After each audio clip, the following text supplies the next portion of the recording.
Tristan, first of all, your reaction to that extraordinary interview I just finished with your brother. I think that was one of the best interviews ever conducted with Andrew. I don't know how hard you're going to go on me, so perhaps I'm making a mistake saying this. I like how you challenge your guests. I like how you seem to have a very impartial opinion on people. You don't judge things one way or another before you go into the interviews. And I think that made the interview with Andrew very interesting. I'm very excited to see the public response. I mean, like I said to him, I'm not here to convict you or otherwise. I don't know if you're guilty or not of the charges laid against you.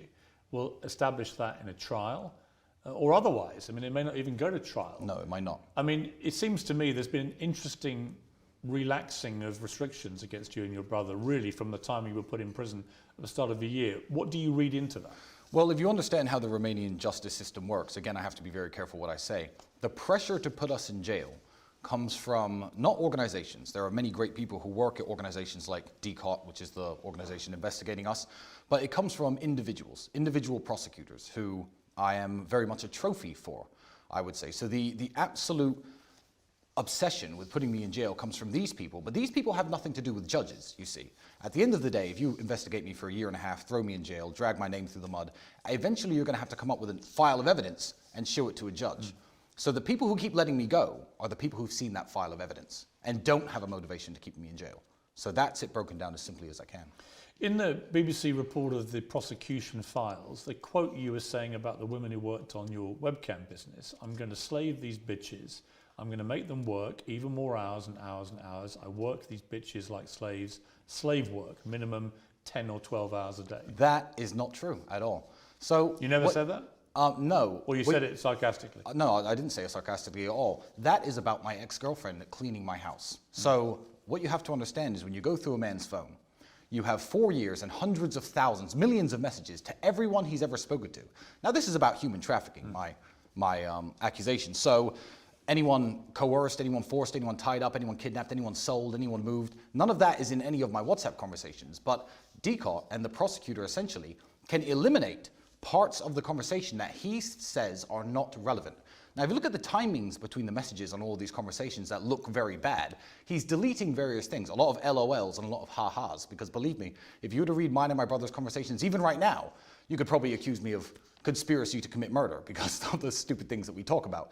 I was talking about... Conspiracy to commit murder? I mean, Andrew, I'm going to kill you when I get home. Like things like this, which can be used, in a very negative way. But now, you accept you've used language about women? Loads. I've used worse language. But how do you feel about that? Now it's all been laid bare. Well, it's very unfortunate that I think this conversation is 3 years old. I think our house was messy after a party, and I was saying, "Oh yeah, she's my slave. Don't worry, I'll get her working." Do you regret using language like that? No, I don't, because really, well, last week my daughter's mother sent me a photo of her drawing on the wall with crayons. And I said, ha ha ha, I'm going to kill her when I get home. Now, you could delete the ha ha ha because you feel that's irrelevant because you're the prosecutor, and you can arrest me and all my friends and throw me in jail for conspiracy to commit the murder of children. You could do that if you wish.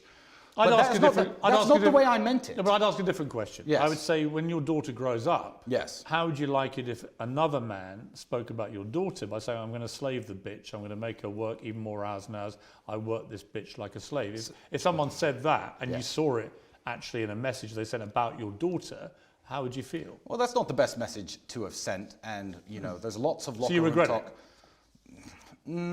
I regret that. You either regret it or you don't. No, I don't. I regret that it became public because, the way men speak to each other, if I were to go through all of your WhatsApp messages, I don't know what I'd find. And I also you wouldn't mind if a man spoke that way about your daughter when she's older, you wouldn't mind? Or you would mind? Of course I would mind, but it depends on the context of the relationship. Do you think it's disrespectful? The girl I was talking about cleaning my house at the time, I'm no longer with her. And also, this conversation is not about anyone who's listed as a victim in the file, which is a very important distinction to make. The girl I was talking about, I was very in love with at the time. I had a very great relationship with at the time. If you say to your girlfriend, "Oh, come here, I'm gonna spank you," that's not, if you're her co-worker or you're a man who's stalking her, it's a very different context to if you're her boyfriend. The problem is that in the context of what you've been accused of, yes, the prosecutor can make it look bad. This looks damning. Of course, but what he doesn't do is he doesn't show the whole conversations to any judge. That is a carefully manipulated and edited and actually constructed conversation, as all of the conversations are. This whole lover boy thing, right? The suggestion is that you and Andrew, basically, you're two good-looking, fast-talking, smart guys, right? And you've have plenty of money and you've enjoyed yourselves, fine. Yes. And that you've managed to deliberately or otherwise, but the suggestion is deliberately, persuade a lot of women to fall in love with you very quickly, and then you use that relationship and how they feel about you to then guide them towards making money from webcams.